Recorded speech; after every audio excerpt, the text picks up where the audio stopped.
bem-vindos a mais um episódio do podcast Saúde em Primeiro Lugar. Esse podcast onde eu abordo temas relacionados à saúde na sua forma mais ampla, desde saúde física, mental, espiritual. Então, aqui é o lugar para todos aqueles que buscam ter uma saúde e uma qualidade de vida melhor. E hoje eu tenho uma honra, um prazer imenso de receber aqui essa pessoa super especial, Isabela Camargo. Obrigada, Manu. Seja muito bem-vinda. Muito obrigada pelo seu tempo de estar aqui com a gente. Estou bem feliz em estar aqui. Que bom. Então, vou ler aqui um pouquinho a mini bio da Isa. A Isa é jornalista, apresentadora, palestrante, promotora de saúde e bem-estar no trabalho e longevidade, facilitadora em segurança psicológica de times e gerenciamento do estresse, embaixadora do movimento Gerar Bem-Estar da Associação Brasileira de Qualidade de Vida, idealizadora do movimento Produtividade Sustentável. Guarda esse termo. 4 vezes TEDx Speaker, autora do best-seller Dá um Tempo, que está aqui nas minhas mãos e que eu já li quase todo. Adorei as marcações, ainda. Adoro ver os livros com marcações. Então, Isa, mais uma vez, seja bem-vinda. Obrigada. E me fala um pouquinho, como foi que você foi parar na televisão? Porque eu sei a tua história e isso tem tudo a ver com presença. Coisa que está faltando tanto hoje em dia, porque as pessoas estão nessa correria louca, né? E a gente não percebe os sinais que a vida dá pra gente o tempo inteiro.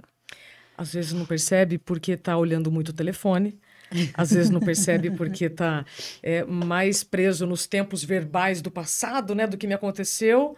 Ou preocupado com o que ainda vai acontecer. E aí, claro, vai ser difícil ter presença. Sim. Mas eu adorei já a gente ia começar por essa história. Sabe... aquela frase, caminha que Deus te põe no chão. Comece mesmo sem ter clareza, né? Sabe? Evidente que a gente precisa de um norte, porque se eu não sei para onde eu vou, por exemplo, eu não sei nem preparar uma mala com as roupas, né? Você me fala assim, Isabela, vamos para onde? Surpresa. Bom, tá bom. Mas nem sempre a gente precisa ir às cegas, né? Ter um norte é muito importante até para você saber se planejar ou improvisar diante dos imprevistos. E isso tem tudo a ver com o que nós vamos falar mais para frente, tá? Improvisar diante dos imprevistos. Porque se tem uma coisa que é certeiro, é que nós teremos imprevistos. E se a gente não tiver saúde mental para lidar com esses imprevistos, improvisando, ou seja, com bom humor e jogo de cintura... Sim. A saúde fica doente mesmo. Então, vamos lá. Eu estava muito bela e formosa com os meus 16 anos lá no interior do Paraná. Apucarana. Apucarana é a cidade que as pessoas costumam conhecer, porque a minha casa fica em Cambira. Interior do interior, uma cidade com 6 mil habitantes, município, aliás. E minha família mora no sítio ainda. Na época, então, nós íamos à cidade para... tomar um sorvete, essas coisas, né? Que se faz num domingo numa cidade do interior. E aí eu vi ali um banner daqueles concursos de beleza que tem, né, no interior. E assim eu comecei, na verdade, com 14 anos. Miss Brotinho da cidade, depois eu fui Miss da cidade, aí eu acabei indo pro Miss Paraná, e depois pro Miss Brasil. E fiquei em segundo lugar. Olha. Quando eu fico em segundo lugar no Miss Brasil, em 1997, eu venho para São Paulo dar uma entrevista no SBT. Como vice Miss Brasil. Pensa, né? Mas, Isabela, você tinha 16 anos, pode? Uai, na época podia, né? E aí, eu venho dar uma entrevista, vejo ali um grupo dançando e tal, começo a observar aquele ambiente que eu nunca pensei em estar. Isabela, já tinha pensado em trabalhar em TV? Não. Você tem alguém da família que trabalha em TV? Não. Sabe? Eu sempre fui muito estudiosa, sempre fui muito curiosa.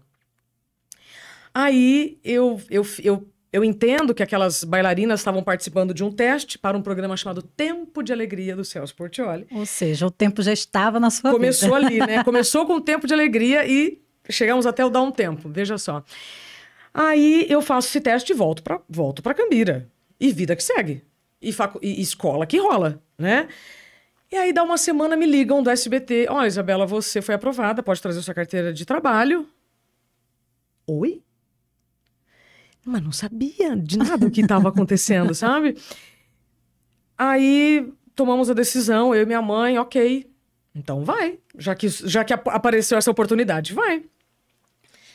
E aí eu começo a morar em São Paulo em 1997, trabalhando com carteira assinada no SBT, sendo bailarina do Celso Portiolli, o programa chamado Tempo de Alegria.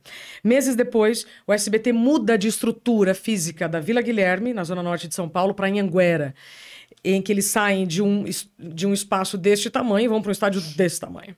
E aí, lá na Anhanguera, começaria um programa chamado 50 Estrelas,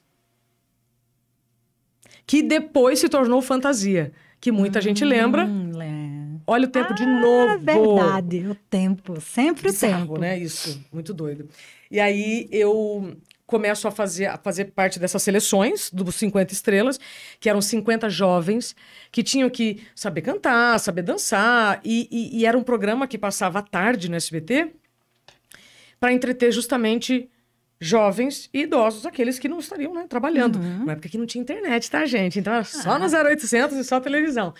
E aí, moral da história, eu sou selecionada para fazer o Fantasia e aí começo. Por que a mudança aconteceu ali durante as negociações do Silvio com a parte americana e aí se tornou Fantasia. Então, nós estamos falando do Fantasia. Estando no Fantasia, todos os dias, de segunda a sexta, isso aqui rolando fortemente. Eu fico imaginando nos tempos de hoje, Gente, como isso teria sido assim, uma febre tremenda. E aí, o Arnaldo Sacomani, um crítico musical, precisava gravar o CD do Fantasia, de músicas do Fantasia, porque era o auge do axé, Ivete Sangalo bombando, El Chan bombando, e aí nós precisávamos gravar o CD do Fantasia. Ele colocou o microfone, como esse aqui, colocou no meio do estúdio e disse: quem sabe cantar? Nós estamos precisando selecionar cantoras. Quem sabe cantar? Eu sei cantar? Não, mas ué, tá ali o microfone, por que não? E fui com a cara e com a coragem e cantei Banksy Kiss. Nossa, a música facinho. a música que bombava nas rádios na época, sabe? E canto Banksy Kiss. E é curioso que Banksy Kiss tem tudo a ver com o meu momento de vida, né? Banksy Kiss, depois de tudo, ainda ser feliz. Pois já não há caminhos para voltar. Bom, aí o Arnaldo Sacomani, depois que eu canto, ele diz assim: vem cá, o que você vai ser quando crescer? Né? O que você vai fazer da sua vida profissional? Aí eu falei: não faço a mínima ideia. Devo voltar para o Paraná, minha família tem empresa lá, a gente mora no sítio e tal, devo voltar para lá. Ele falou: por que você não vai procurar o jornalismo? Com esse vozeirão. Sua voz é grave, é super... esse timbre é difícil da gente encontrar no jornalismo. O timbre feminino é sempre mais agudo do que grave. E dependendo da carreira que você seguir, você vai ter sucesso. Foi algo assim, tá? E aí, no dia seguinte, eu fui fazer um curso de locução no Senac. É muito doido, Isa, se falar isso, porque muita gente fala que quer mudar de vida e não tem clareza. E eu falo assim, conversa com as pessoas próximas a você. Valida. Pergunta, né? Valida, porque às vezes as pessoas te veem uma habilidade em você que você não está enxergando. Sim, totalmente. Né? Te elogiam por algo que às vezes você fala assim, não. E você ficou atento aos sinais e você pegou aquilo para você e seguiu, né? E esse, não, é geralmente aquilo que a pessoa sabe que tem, ou mesmo se não sabe, e não valida, não acredita que é capaz. Né? Por quê? Porque a gente sempre está esperando a validação do outro. E o movimento ele pode ser de dentro para fora. Sim. Inclusive, recentemente, eu tenho tido muito mais certeza que quando você não vê valor naquilo que você faz, você se desvaloriza. Sim. Então, se você estiver trabalhando com algo, com alguém que você não acredita, ou que você acha que, tipo, nossa, aquilo tem nada a ver, vai ser bem difícil você ser feliz. A validação externa, ela serve para reforçar, né? Para você ter certeza que o caminho é aquele, para você alinhar as coisas que realmente você quer seguir ou não, mas que você tem que estar aqui, né? Tem que estar no coração. Tem. E então, assim foi a minha entrada no jornalismo. Veja, como bailarina do Tempo de Alegria. E aí eu faço então o teste para cantora do Fantasia, gravo um CD. Se você quiser, eu canto no fim, tá? Do programa, só no fim. E aí eu começo a fazer o curso de rádio e começo a trabalhar na Energia 97, na Jovem Pan, e aí vem o momento da faculdade. O que você vai fazer, Isabela? Boa pergunta. Olha, ou psicologia ou jornalismo. Por que que eu falei jornalismo? Porque eu já estava no SBT e me atraía muito mais as notícias do que o artístico. Mas eu entrei pelo artístico. Escolho jornalismo, faço jornalismo. Quando eu estou terminando, indo para pós-graduação na Casper Libero, aí eu começo a trabalhar como apresentadora do Band News TV, um canal de notícias 24 horas. E aí depois, aí começa a minha jornada no Hard News. Então, um capítulo da Isabela é artístico, o outro Hard News. Começo a trabalhar no Band News, Band e fui para Globo. Quando eu chego na Globo, eu começo a substituir as apresentadoras da Previsão do Tempo e os apresentadores de alguns jornais, quando eu vivo uma experiência com a síndrome de burnout. De novo tempo na sua vida. Aí agora fecha esse capítulo Hard News e se abre um outro capítulo, que é o da saúde. E aí você, aqui no seu livro, uma coisa do seu livro que me deixou muito curiosa é que você começou a escrever o livro antes de você ter o diagnóstico do burnout. Como foi isso? Em que momento que só caiu a ficha do burnout para você? Quando você teve esse episódio do seu esquecimento, que você vai falar aqui pra gente, você não percebeu nenhum outro sinal? Que momento da sua vida você estava? Porque normalmente é assim, né? A gente tá tão pirada que a gente não percebe. Alguém do seu lado, alguém próximo percebeu ou realmente foi necessário ter o apagão? Bom, vamos lá. Em 2017, estou eu lá trabalhando bastante, de madrugada, né? Sei como é isso. E aí, as pessoas faziam muita piada por eu ser apresentadora da Previsão do Tempo. Muitas pessoas brincavam dizendo, o tempo está passando muito rápido. Então, brincavam com o tempo cronológico, com o tempo meteorológico. Olha o tempo de novo. E aí, brincavam dizendo, o tempo está passando muito rápido, eu não dou conta de fazer tudo. Aquela afobação. Aí eu, curiosa, jornalista já de nascença, aí eu posso entender que sim. Eu falei, eu vou buscar essa resposta. Será que o tempo está passando mais rápido mesmo? Então eu começo, em 2017, uma grande investigação para entender se o tempo da natureza está passando mais rápido. Aí eu vou conversar com astrônomos, físicos, cosmólogos. Cheguei, com a ajuda do INPE aqui do Brasil, até o MIT, para perguntar, gente, vocês têm certeza, né, que o tempo da natureza não tá passando mais rápido? Não está, Isabela. Aí eu falei, bom, então, o que está acontecendo? Aí eu vou para uma outra galera, outros especialistas, médicos, cantores e artistas, para entender por que a gente está tão estressado, doente e correndo tanto. E aí eu converso com Cortella, Karnal, Monja Cohen, outros filósofos, médicos e outros especialistas para ter a certeza que somos nós que estamos passando mais rápido pelo tempo. Aí eu faço uma outra investigação, história da tecnologia que move os transportes e a comunicação do jeito que nós conhecemos hoje. E aí, se você volta um pouquinho e olha para trás, você entende perfeitamente por que estamos como estamos. Porque à medida que o tempo cronológico vai ficando preciso, quanto mais precisão, mais pressão. Sim. Quando você olha pelas histórias, né, dos relógios, então começou com relógio de sol, água, areia, aí vai para o monte, vela, aí relógio de ponteiro, só de hora. Depois minuto, muito tempo depois segundos, e aí vai. Aí os microsegundos até os nanosegundos, até que hoje a gente tem um tempo atômico. Que é muito menor do que uma piscada de olho. Que é o que diferencia um atleta subir ao pódio ou não. Eu falo isso no capítulo, inclusive, sobre o tempo no esporte, né? Sim, o que faz uma pessoa performar. E aí, posso já avançar uma coisa? Claro, fica à vontade. Eu preciso te responder por que eu não tinha ainda sacado do burnout. Mas só um parênteses. Quando eu pergunto para o Gustavo Borges, Gustavo, o que um atleta olímpico precisa fazer para ganhar medalha? Porque todos treinam 4 anos. Para quem não conhece o Gustavo Borges, tá, gente? Para quem nasceu em 2000 para frente, Gustavo Borges é um grande nadador brasileiro. Eu tô puxando aqui o sutiã que fica caindo o tempo inteiro, tá? Então não reparem, não. Normal, sabemos o que é isso. As mulheres me entenderão, né? Elas, quem usa sutiã, enfim.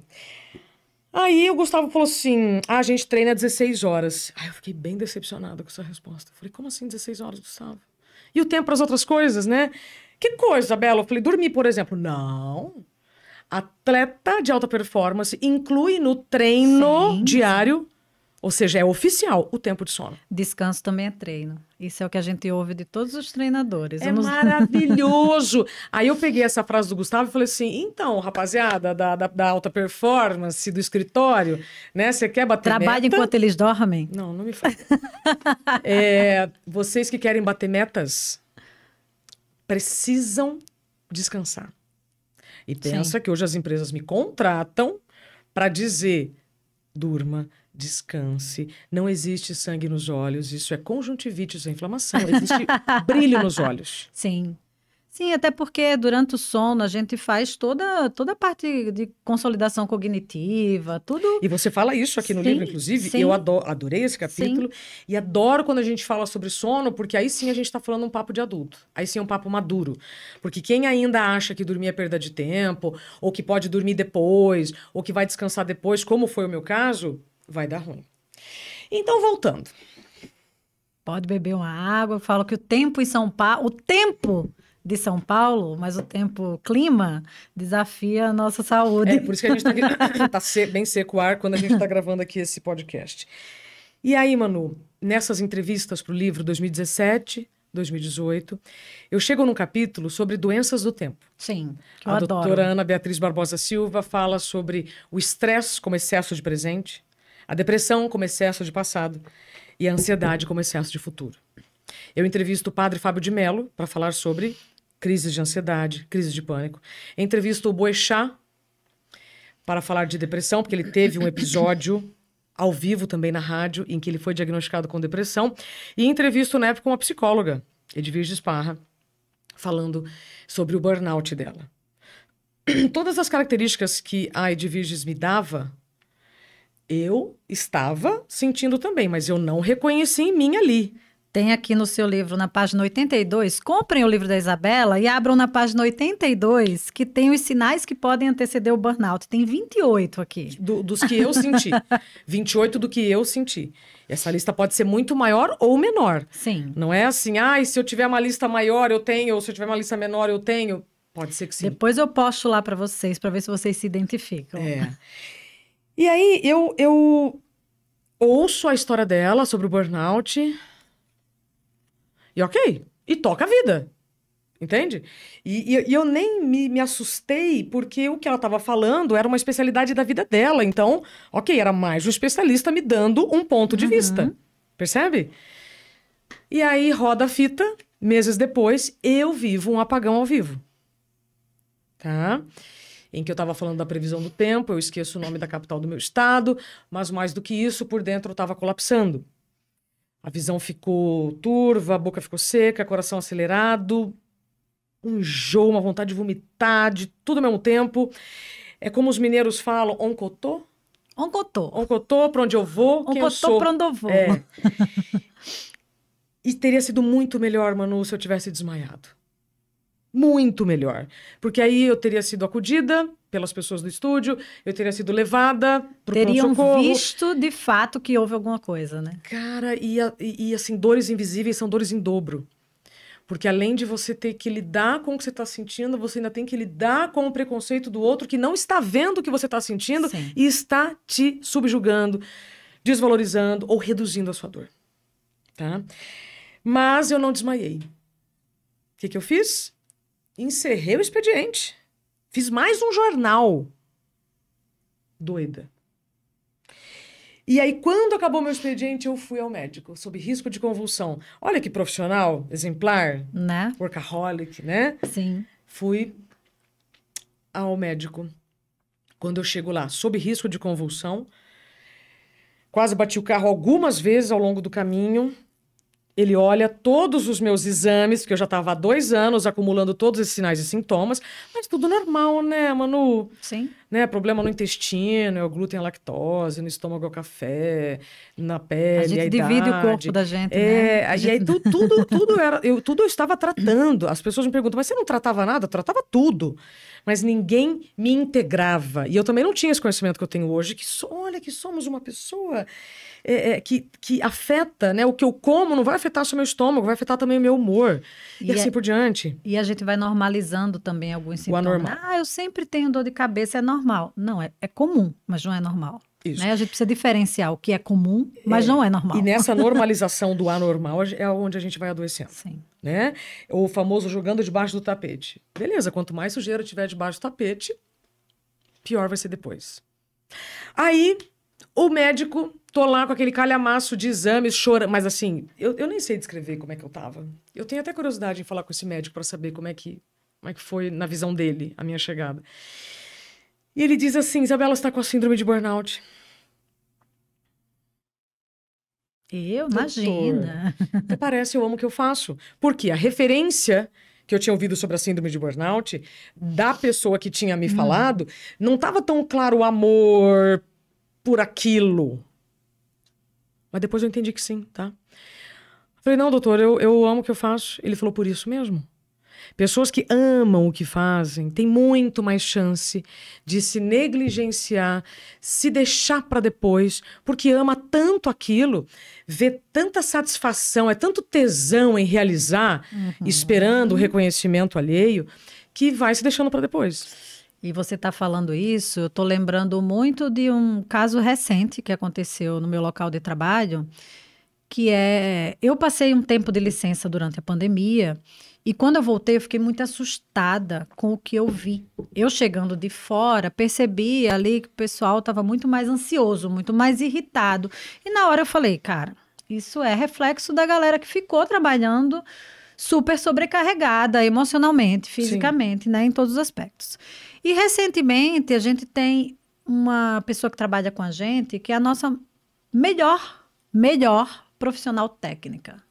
Sabe, assim, tecnicamente ela é a melhor que a gente tem. E ela, para mim, na minha visão, ela nitidamente está em burnout. E a gente teve uns episódios que aconteceram recentemente e eu tô falando para ela, você precisa parar para cuidar da sua saúde. Não adianta você querer resolver o problema de todo mundo se você não está conseguindo resolver o seu. Então, assim, de 3 semanas para cá, começaram a acontecer vários episódios conflitantes dentro do serviço, porque ela está num nível de estresse, de irritabilidade tão grande, porque ela ama o que ela faz. Essa característica bem relevante, tá? Então, se você quiser acessar o meu livro ou outro conteúdo em que você vai ver os sinais e sintomas do estresse, do excesso de estresse que antecede o burnout, você pode ver, você pode dar check em alguns, mas tem 2... Aliás, tem 3. Não, pera lá. Porque tudo começa com a privação de sono. E aí, quando alguém me diz assim que tá suspeitando que tem burnout, o diagnóstico é clínico. Sim. Mas eu sinto o cheiro, porque eu já falei com mais de 5.000 pessoas que tiveram a mesma coisa que eu, sabe? Então, eu vou somando, assim, algumas características. Eu falo, olha, há tempo de você prevenir, se você quiser, né? Se a pessoa tá dormindo mal, começa por aí. Ah, não, Isabela, mas eu faço yoga, academia. Você está dormindo mal? Acabou. Não adianta fazer yoga se você não dorme bem. Exatamente. Não adianta fazer mindfulness na empresa se você não dorme bem. Exatamente. Não adianta fazer a melhor academia do país se você não dorme bem. Então, tudo começa com o sono. Tudo começa com o sono. Tem uma pessoa que ela sabe para quem eu tô falando, tudo começa pelo sono. Bom, eu brinco assim, você quer ter um dia bem produtivo, acordado, então durma. Sim, com certeza. Aquela ilusão de que, quanto mais compromisso eu tenho, aí eu durmo com o que sobra. Bom, aí primeiro, aí você vai acumulando, né, depois de estar dormindo mal, porque quem dorme menos de 6 horas por noite, Manu, tem 4 vezes mais chances de morte. E sai com 84 chances de doenças do que uma pessoa que dorme no horário. Todo tipo de doença. Pensa. Então já sai aí ganhando bastante, né? Depois disso, podem ter, então, você tá com a imunidade baixa. Quem dorme mal, né? A imunidade cai conforme o tempo de sono cai. Aí você vai ter aqueles problemas recorrentes. Gripe com mais frequência. Gripe, alergias. Problemas no estômago, clássico. Não conheci uma pessoa que teve burnout que não estava com alguma coisa relacionada ao sistema gastrointestinal. E aí, depois, o terceiro elemento, em comum a todos, irritação. E para onde vai essa irritação? A agressividade. Sim. Eu entrevistei um médico lá de Maceió, um cardiologista, e ele me disse assim, Isabela, eu só me dei conta que eu estava com burnout por 2 coisas. porque eu estava muito agressivo com a minha equipe e comecei a maltratar os pacientes. E quando eu comecei a ver a quantidade de caixas que chegava do Mercado Livre na minha casa. Então, a pessoa que está compulsiva na compra, ela está buscando recompensa na compra. E quando você está perto do burnout, você pode estar buscando recompensa em alguns lugares. Compras, bebida, cigarro ou drogas, alimentação calórica. Sim. E é engraçado, porque eu me reconheço nisso há uns anos atrás, que eu trabalhei 12 anos no CTI pediátrico. E eu teve uma fase ali que eu estava brigando com o vento. É. E aí me mudaram de setor, até hoje eu agradeço, mas hoje, naquele momento, eu não tinha a menor ideia. Eu acho que falava, tudo uma porcaria, não sei o quê, botava a culpa em todo mundo. Isso é interessante. Quando você pensar que o mundo está contra você, para e vamos revisar algumas coisas, porque o mundo não está contra você. Você pode trabalhar no melhor lugar do mundo, com a melhor equipe, com os melhores recursos e mesmo assim adoecer.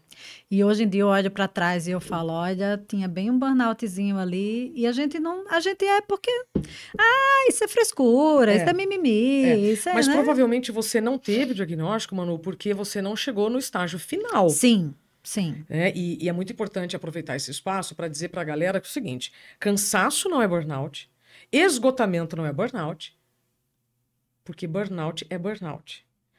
O que acontece quando você tem um diagnóstico de burnout? Você perde funcionalidade. Como assim? Você já recebeu milhares de mensagens do seu corpo pedindo para regular, calibrar o ritmo, né? Mas você não quis. Então, eu dizia na época, né? Burnout é um freio. Sim. Não é o fim. É, porque o nosso corpo dá sinais o tempo inteiro de várias doenças, né? Se a gente não resolve pelo amor, o corpo vai desligar.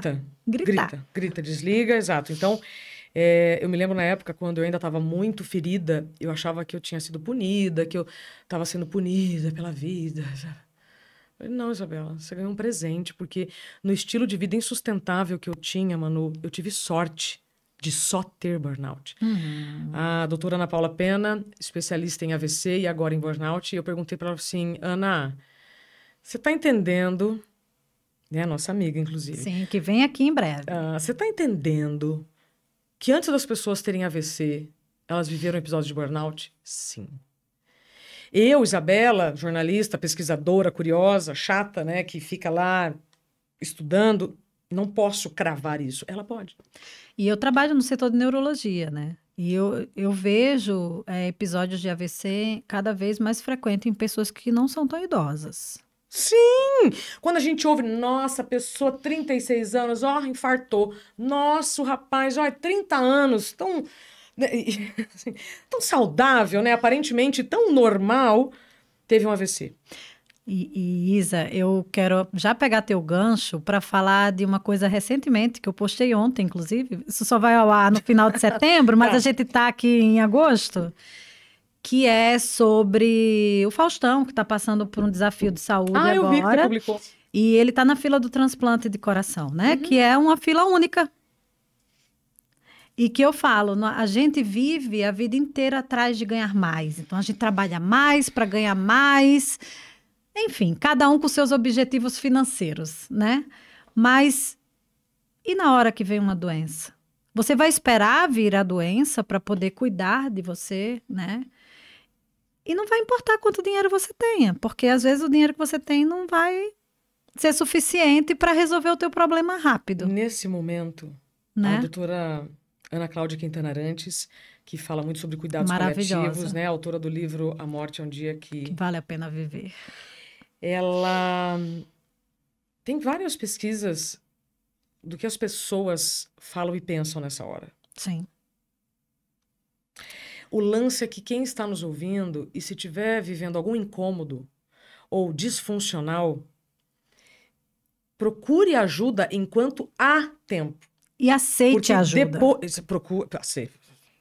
Porque às vezes as pessoas se oferecem, pessoas que estão próximas a você, se oferecem para ajudar e você fala, não precisa. Mas, Manu, nós somos adultos. Sim. Sabe, tá na hora da gente ter um pouco mais de maturidade para assumir a nossa autorresponsabilidade. E sabe o que é o mais curioso? Eu tô fazendo até piada disso. Todo mundo já sabe o que tem que fazer. Eu não É preciso impressionante. falar, o Papa não precisa falar, todo mundo já sabe o que precisa fazer. Agora o negócio é fazer. E aí tem muito a ver com o início da nossa conversa. Caminha que Deus te dá o chão. Experimenta, testa. Ah, mas não gostei desse profissional. Procura outro. Mas assim, saia da paralisia, da inércia, assuma a autorresponsabilidade da sua vida. Enquanto você estiver dizendo, fulano, a culpa é do fulano, a culpa é da empresa, a culpa é disso, a culpa é daquilo, vai adoecer. Agora, Sabe? imagina a gente ter que precisar falar isso para profissionais de saúde. Sim. Porque é o tempo inteiro. Ah, porque o hospital não faz isso por mim. Ah, porque a chefe não faz isso por mim. Ah, porque... Então, beleza. Então, o que você está fazendo por você? Porque, gente, nós estamos falando aqui de um problema multissetorial. E nós já sabemos que Isabela, eu não consigo mudar nem o comportamento daqueles que convivem comigo todos os dias. Será que eu vou conseguir, só na base da reclamação, mudar alguma coisa? Não vai. Não vai. Então, se o lugar que você está ainda não está fazendo algo neste sentido, você é responsável por fazer por você. Por onde, Isabela? Então, vamos lá. Se incluindo mais na própria agenda. Primeiro, com o seu tempo de sono. Segundo, com o seu tempo para higiene. Terceiro, com a alimentação sem telas. Isso? Então, coloque em prática. Aí, depois a gente fala de atividade física, de lazer, de sexo, de meditação. Mas, assim, se você não garante tempo para essas 3 coisas básicas... Que é o que você fala dos faxineiros da saúde. Os faxineiros da mente, Da saúde mental. Porque nos ensinaram já, Manu, que para ter saúde bucal, eu preciso fazer higiene bucal. Sim. Escova a dente, pasta fio dental, flúor, né? E, eventualmente, a gente ainda vai no dentista. E o que eu preciso fazer de higiene mental para ter saúde mental? Aham! Aí a gente entra total no gerenciamento do tempo. Porque se eu não gerencio bem meu tempo para dormir o que eu preciso, pelo menos, você pode estar andando em Mercedes, você pode ter todo o dinheiro do mundo que uma hora ou outra a fatura chega te pedindo assim, então, Manu, te chamei a atenção assim, assim, assado, você não me ouviu. Agora eu preciso chamar de uma maneira mais drástica. Eu acho lindo quando eu ouço profissionais falando da metafísica da saúde, né? Da correlação entre o que vai afetando o nosso corpo e as nossas emoções, os nossos comportamentos. E tudo isso é calibrado e baseado pela saúde mental. Você viu que eu tô com uma camiseta? Eu vi, tudo afeta a saúde mental e a saúde mental afeta tudo. Eu vi. E o que tem dentro de tudo? Tudo. Tudo. Produtividade, resultado, dinheiro. É por isso que eu falo que saúde tem que estar em primeiro lugar, porque se você não tiver saúde, você não faz mais nada. E eu costumo dizer que lá no hospital tem um monte de paciente internado que o que eles mais têm é tempo. Tem um capítulo aqui no livro. Não tem compromisso nenhum. Você sabe que você comentou do Faustão. Saúde. Você comentou do Faustão, tem um capítulo aí que eu entrevisto um rapaz super jovem, 40 e poucos anos, que estava na fila do transplante do INCOR. É uma das partes que eu mais me emociono. Sim. E é uma das que a turma mais pula, porque como são capítulos individuais, né? A turma pula isso porque fala assim, ai, bobagem, né? Como se a gente não pudesse viver isso a qualquer instante. Mas o que acontece com esse personagem que eu entrevistei lá na fila do INCOR? No INCOR existem 2 torres, e a torre que pousa o helicóptero fica à vista de um andar aqui onde os pacientes ficam. Olha a angústia das pessoas que estão aqui esperando o coração, porque ao pousar um helicóptero significa chegou um órgão. Mas não necessariamente aquele que está no primeiro lugar da fila vai receber o órgão. Porque tem todos os uma outros critérios. Série de critérios, exatamente. Então pensa na angústia das pessoas vendo ou esperando um coração chegar. E ainda não saber se aquele coração é para você. E você que está com o seu coração aí, está negligenciando os cuidados com ele. Só para falar de coração. Sim, fora todas as outras coisas. Então, quando você fala saúde em primeiro lugar, a saúde está doente, eu carrego a mensagem na camiseta, Manu, por isso que eu aceitei estar aqui. Hoje eu só posso escolher na minha agenda, investir no meu tempo com pessoas que falem a minha língua. Sim.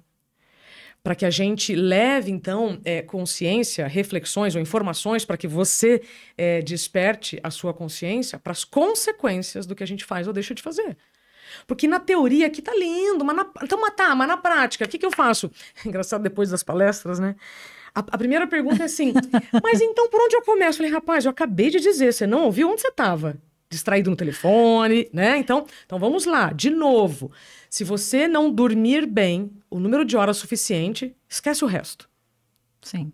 Aí a segunda pergunta, tá, mas então como é que eu faço para dormir bem? Faxina. Oi? Faz uma faxina boa na sua vida que você vai ver como é que você não começa a dormir melhor. De pessoas. De uso de rede social. Nem vou falar, entendeu? A turma já é adulta, já sabe. Tecnologia. Eu entrevistei o Fábio Coelho, presidente do Google, tá aí no livro. Eu pergunto para ele, falo, Fábio, como é que vai ser? Como é que nós vamos sobreviver nesse rolê? Ele falou, Isa, vai acontecer um movimento igual aconteceu com a alimentação.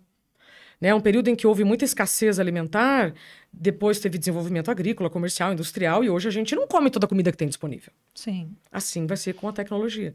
Como nós vivemos períodos de muita escassez de informação, de acesso e tal, e agora a gente tem, né? Quem aqui é da turma que tinha Barça Mirador em casa? Nossa. Como se fosse um objeto assim de luxo, né? Quem tinha uma enciclopédia entende o que eu estou dizendo. Né? A galerinha que nasceu já com o Google não sabe o que era você querer saber um assunto e não ter onde buscar, a não ser nos livros, nas bibliotecas e tal. Então, Manu, por onde eu começo? Para dentro. Mas eu falo sempre, eu dei uma palestra esse final de semana e quando termina, é muito interessante o final das palestras, né? Porque as pessoas vêm assim, pô, obrigada aí por vários tapas na cara. Nossa, eu estava precisando ouvir isso, né? Eu falo assim, olha, mais do que reflexão, eu quero que você haja. Ação, exato. Né? Ontem a mesma coisa, várias pessoas falando reflexão necessária. E hoje eu falei, para muito além da reflexão, o que essa semana você vai fazer diferente para priorizar a sua saúde? Né? Porque a gente fica no campo da reflexão, e aí? O que a gente faz com isso? Então eu vou dar uma coisa na prática agora, quer? Quero. Você que está nos acompanhando, pega seu telefone. Pega seu telefone. Abra o seu telefone com esse dedinho. Eu nem vou olhar, porque eu não tenho coragem. Não. Você vai ver o que eu vou fazer. É uma ação simples e muito eficiente. Porque aí nós vamos entrar na questão dos contratos de tempo. Ah, eu já sei o que é. Já sabe o que eu vou Já pedir? sei o que é. Deixa eu te contar uma coisa. Se você usa este equipamento para se comunicar ou para fazer negócios, se você não determina os seus contratos de tempo, você vai ouvir aquelas frases assim, eu te mandei mensagem, você me respondeu. Porque não sei o que, você não respondeu. Porque... Então, para mundo, será que todos nós estamos com a tela aberta esperando uma mensagem chegar para responder? Não. Tá todo mundo trabalhando. E se eventualmente você não conseguiu responder em 24 horas, no meu caso, ou você tá com tendinite, ou você tem uma filha de 2 anos, ou você tem uma vida também para tocar. Então não dá para responder todo mundo no tempo que todo mundo quer. Existem exceções, e são esses critérios de exceção que você precisa definir. Mas vamos lá. Isso aqui é simples, não vai para ninguém. Você vai lá em configurações do seu telefone, aí você vai debaixo do seu nome, olha que simples. Debaixo do seu nome tem um lugar, Manu, para colocar recado. Tá? Recado. E aí, quando isso se tornar uma cultura, vocês vão lembrar de mim, tá? Embaixo do seu nome, então, de novo, abri o WhatsApp, configurações, debaixo do seu nome tem lá recado. Tá? Não tem isso, não. Tem, sim. Vamos lá. Ó, configurações. Configurações aqui. Nome. Tá. Nome. Aí tem lá a foto, nome, telefone, embaixo o recado. Que quando você manda uma mensagem para as pessoas, se você tiver curiosidade, você bota lá no nome da pessoa e você vai ver o recado dela. Tá? Esse recado funciona como aqueles letreiros assim no mercado, horário de funcionamento. Sim, se eu chego exatamente. no mercado meia-noite e tá lá escrito horário de funcionamento das 6 às 11, eu vou brigar com o gerente. Eu adorei a sua mensagem. Eu vou cruzar braço, bater pezinho assim, tipo, tô aqui. Não, porque tá clara a mensagem. Sim. Tá? A minha, você sabe que eu tive que apelar. Eu posso ler? Pode. Posso estar abduzida por alguma demanda. Reenvie a mensagem se em 24 horas eu não responder. Por favor, ou ligue se for urgente. Muito bom. O que que significa abduzida, né? Eu uso esse termo porque a gente precisa de concentração, Manu. Sim. Esses dias eu fui escrever um prefácio e foi impressionante porque eu sentei a bunda e 2 horas de pura concentração, eu escrevi um prefácio super 100%. Mas eu precisei de 2 horas. Nossa, será que em outras circunstâncias eu demoraria mais ou menos? Sim, eu tô dizendo, só que a gente precisa de concentração para fazer aquilo que a gente acredita, para fazer aquilo que a gente sente que vai ser útil para as pessoas. Então, não me venha com cobranças de mensagens que não estou dizendo que as mensagens não são importantes, mas estou dizendo que faz parte da cultura da saúde mental a cultura do respeito pela saúde mental do coleguinha. Sim, sim. Né? Então, a gente se cobra todo... Perdão. A gente se cobra todo mundo. Será que então não está na hora de voltar um pouquinho? E aí, de novo, a faxina, como eu falei. Então, a primeira ação que você pode fazer é, no seu WhatsApp, configurações, nome, coloca lá. Por exemplo, se você trabalha com vendas, você está disponível o dia inteiro? Não deveria. Uma aluna minha falou assim, Isabela, outro dia a cliente pediu... pessoas que são autônomas, né? Como eu, sou prestadora de serviço. Ela é fotógrafa. Uma cliente pediu um orçamento 9 da noite. Falei, legal. E o que você estava fazendo 9 da noite? Né? No Instagram. Falei, se essa é a sua ferramenta de trabalho, não está claro para ela que você não está disponível após determinada hora. Sim. E é engraçado também uma outra coisa que é, o que é urgência? Eu trabalhei 12 anos em CTI pediátrico. E aí, me conta o que é uma urgência. Eu sei o que é uma urgência. Uma urgência é uma parada cardíaca. Uma urgência é alguma intercorrência grave que, se você não agir naquele momento, a pessoa vai morrer. Corre risco de vida. Corre risco de vida. E teve uma época que eu trabalhava em 2 empregos e eu me peguei tendo, né, uma crisezinha de ansiedade, porque eu pegava um trânsito e muitas vezes eu chegava atrasada no trabalho. Isso me gerava uma coisa assim, que eu ficava desesperada. E aí eu falei, calma aí. Eu vou chegar. Não tem nada que eu possa fazer agora que vai fazer eu chegar mais cedo. Isso é com todos os outros compromissos. Eu até, às vezes, minhas amigas falam, mas você, às vezes, atrasa. Tem coisas que eu atraso mesmo. Eu falo assim, olha só, gente, eu vou para esse negócio, mas eu não quero que ninguém venha me exigir hora. Obviamente, quando é algo que tem uma margem, né? Porque as pessoas começaram a dizer que é urgente coisas que não são urgentes. Sim. Começaram a valorizar coisas, valorizar contextos que são urgentes e que, na verdade, não são. Exatamente. Então, vamos refletir sobre o que é urgência. Sim. Porque quando alguém pede algo pra gente que é urgente, isso gera um gatilho na gente, que aí já o cortisol já vai lá pra cima e, enfim, e gera todo o resto do que a gente vê, né?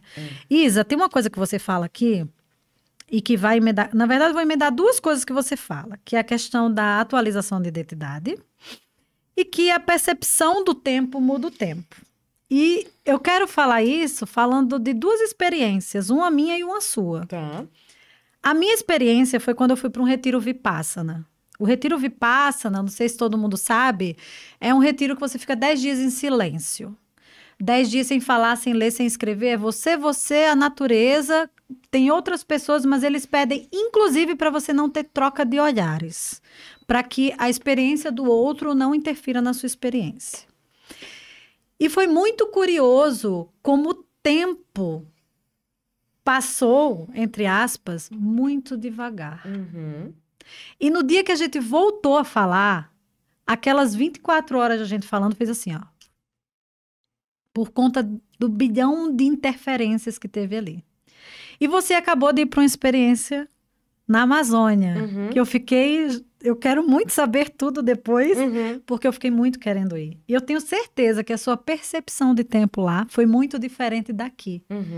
Então, fala um pouco sobre isso, sobre essa percepção do tempo. Tá. As percepções do tempo, Manu, dependem muito da sua saúde emocional, que tem tudo a ver com a sua saúde mental.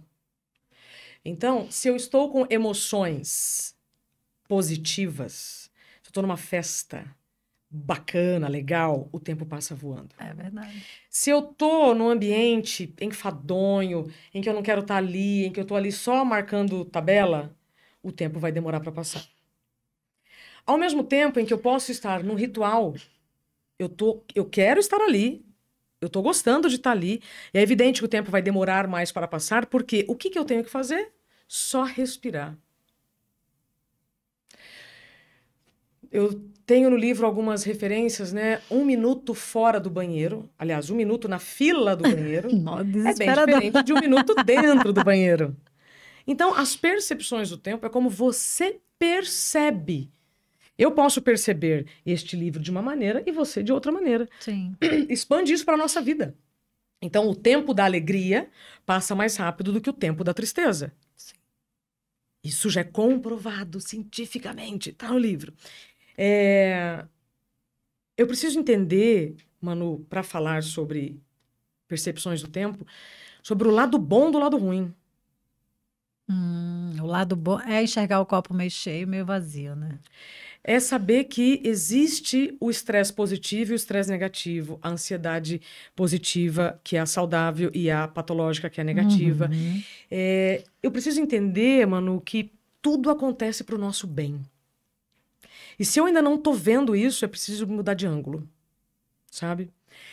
Então, as percepções do tempo, para mim, quando eu tô com a minha bebê tem 2 anos já, 12, tem 2 anos, meu marido, às vezes quando a gente para, assim, dá um abraço no elevador, de um andar pro outro, eu falo, congela esse momento. Você quer que ele pare. Sim. Então, todas as vezes em que você quer que o tempo pare, é porque tá bom demais. Tá? É verdade.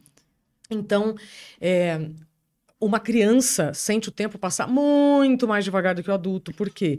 A criança ela tem 3 datas. Aniversário, que ela espera, né? Dia das Crianças e Natal. Aí depois ela vai indo para a escola, aí já começa a entender mais sobre o tempo, sobre provas. Prova do primeiro bimestre, segundo bimestre e tal. Aí depois começa a trabalhar, os prazos mudam. Então, à medida, assim como eu falei, que quanto mais preciso o tempo, mais pressão eu tenho. Quanto mais demandas e prazos eu tenho, mais estressado eu posso ficar. Mas, se você estiver em sã consciência, saudável, você vai escolher melhor o que coloca na sua agenda. Né? Hoje, no dia que eu estou gravando esse podcast, eu estou numa semana super intensa. Por quê? Eu vou viajar. Olha que interessante. Eu vou correr alguns dias para depois poder parar. E essa é a grande graça da vida. É quando você já sabe quando você precisa correr e quando você deve parar. É aquilo que a gente fala, né? Que não tem equilíbrio o tempo inteiro, mas que a gente não pode perder a régua do equilíbrio. Vão ter dias corridos, vão ter coisas que vão desequilibrar, mas a sua régua do equilíbrio você não perde de vista, porque você sabe que é para ali que você tem que voltar. Até porque você é adulto e você já sabe que precisa assumir, né, e desenvolver a sua autorresponsabilidade. Então, com todas as experiências e tudo que eu aprendi, Manu, eu aprendi a escolher muito bem o que eu coloco na minha agenda. Vir até aqui hoje me fez tomar algumas decisões. Tô aqui de olho no tempo. Eu também. Né? Porque eu tenho que pegar a minha filha. E hoje, algumas coisas são inegociáveis. Quando você fala de urgente, uma maneira de você entender o que é urgente ou não é respondendo para si o que é inegociável para você. Exato. Hoje eu tenho 2 inegociáveis. O meu tempo de sono e buscar elevar a Angelina na escola. Mas tem exceção? Claro. Vamos supor que ao sair daqui, o trânsito pare. O que eu vou fazer? Gerenciamento do estresse. Eu vou arrancar os cabelos ou eu vou ligar para a escola e dizer, escola, infelizmente hoje eu não vou conseguir chegar a tempo. Sim. Então, por medo de pedir ajuda ou aceitar ajuda ou dizer que alguma coisa saiu do planejado, eu estresso, arranco os cabelos. Fez sentido? Sim, então eu preciso total. escolher muito bem o que eu coloco na minha agenda. Mas para isso eu preciso saber o que é negociável. Então, antes, eu dormia com o que sobrava da minha agenda. Hoje, o meu dia começa e termina quando o meu contrato de tempo comigo está garantido. Sim, porque todo mundo entende que saúde tem que estar em primeiro lugar, mas quando a agenda aperta, a primeira coisa que a gente sacrifica é a saúde. Desmarca o dentista. É o tempo de sono, é comer qualquer coisa na rua, é não fazer atividade física. Mulheres não lavam o cabelo, porque ou estão sem tempo ou porque estão esgotadíssimas. Exatamente. Então, Isa, como eu estou aqui muito de olho no seu tempo, estou de olho no cronômetro, mas de olho no relógio. Nossa senhora, tem tanta coisa pra gente falar, mas a é gente bom faz uma versão 2 depois. a gente faz uma versão 2 depois. Aliás, eu quero fazer uma versão mesa cast com a turma aí. Legal, gostei, já sei. Sabe qual é a turma, já né? Sei, acho que sim. Então, Isa, eu sempre termino fazendo uma pergunta, que é: o que é qualidade de vida pra você? Liberdade. Eu adoro essas respostas rápidas, assim, ó. Não, mas eu tô com essa resposta rápida porque eu tô claro experimentando isso. Outro dia me perguntaram, mesma coisa. Isa, o que é trabalho pra você? Eu demorei um tantão pra não responder qualquer coisa e eu disse troca. Trabalho Perfeito. é troca. Trabalho é troca. Se não tá rolando troca, alguém tá sendo abusado nessa relação. Se a troca não tá sendo justa, aliás, alguém tá sendo abusado nessa relação. Sim. E eu desejo que você não seja nem o abusado, nem o abusador.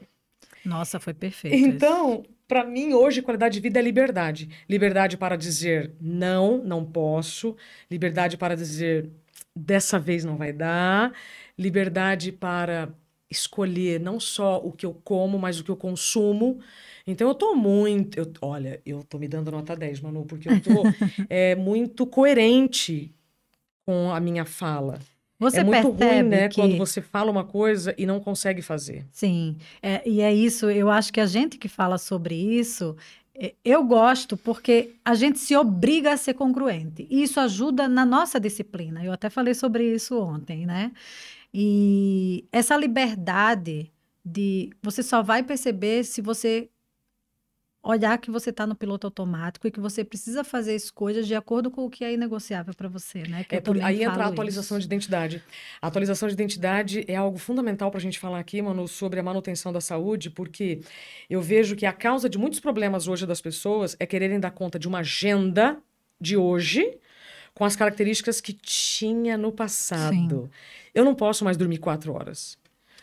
O meu tempo de trabalho intenso, hardcore, não pode mais ser 10 horas. Sim. Não, o meu raciocínio já começa a dar uma...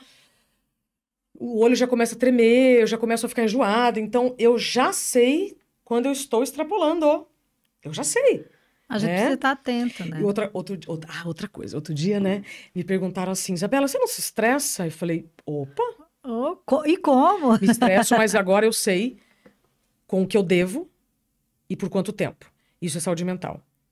Se você, ao viver uma situação que te gera um estresse negativo e demora um dia, uma semana ou um ano para voltar ao estado anterior, a sua saúde mental não tá legal. Nossa, mas isso é muito verdade. E eu quero dar uma dica aqui para vocês que eu falo sempre assim, a gente precisa ter pausas. Não consigo meditar. Então tenha pausas meditativas. Que você pode fazer, sabe aquele momento do seu trabalho que você vai no banheiro fazer um xixi? Não leva o celular. Não leva o celular e faz, 2 minutos de respiração profunda. Pronto. Isso ajuda, na hora que algo foge do seu controle, você ter uma maior clareza e agir, tomar atitudes com mais consciência. Sim. Eu falo sobre o estresse porque outro dia eu já entrevistei a Monja Coen 3 vezes e eu pergunto para ela a mesma coisa sempre. Porque são públicos diferentes, né? Monja, você se estressa? Claro que sim, eu sou um ser humano e blá. Quando ela falou isso a primeira vez, eu fiquei super surpresa. Depois, como eu comecei a praticar o gerenciamento do estresse, aí eu falei, e não é que é? Então, a gente também precisa parar com essa ilusão de achar que para ter uma vida com qualidade, eu não vou passar por situações estressantes, que eu não vou viver imprevistos, que eu não vou chegar atrasado, alguém vai chegar atrasado. Não, os imprevistos vão acontecer, isso é um fato. Sim. A questão é quanto de saúde você está disposto a ter para lidar com tudo Exatamente. Porque o estresse, inclusive, faz a gente agir na vida, né? Super. Existe... gente, o estresse bem direcionado, quando você tem clareza, ele te estimula a buscar, inclusive, novas habilidades, a se desenvolver profissionalmente. A diferença entre o remédio e o veneno está na dose. Já disse o médico Paracelso, que inclusive está escrito aí. Né? Então, Isa... Ai, amei, passou rápido. amei. Eu e a Manu tenho a impressão que a gente, assim, separadas na maternidade, sabe? Temos muito para falar. Tem muita coisa para falar. Eu quero estar cada vez mais perto de vocês. Você, Ana Paula, a Mari. E a gente precisa muito criar uma rede, sabe, Mari? Ó, a Mari tá pensando em mim. Isa. Ô, Isa, porque eu acho que a gente tem que ser cada vez mais cooperativo, Sim. sabe? Sair do modo competição. Eu vi ontem a Lucielena Galvão, professora Lucielena Galvão, falando isso, que a gente precisa sair do modo competição para o modo cooperação. Totalmente. E se a gente pode... Até me arrepio. Se a gente pode ser uma rede para... Óbvio que a gente não vai conseguir atingir todo mundo, mas a gente vai atingindo as pessoas que já estão despertas, que já estão incomodadas, que não sabem por onde começar, e às vezes é uma palavra que ela pega numa fala sua, numa fala minha, que acende um negocinho e faz com que ela entre em ação. Tô contigo, Manu.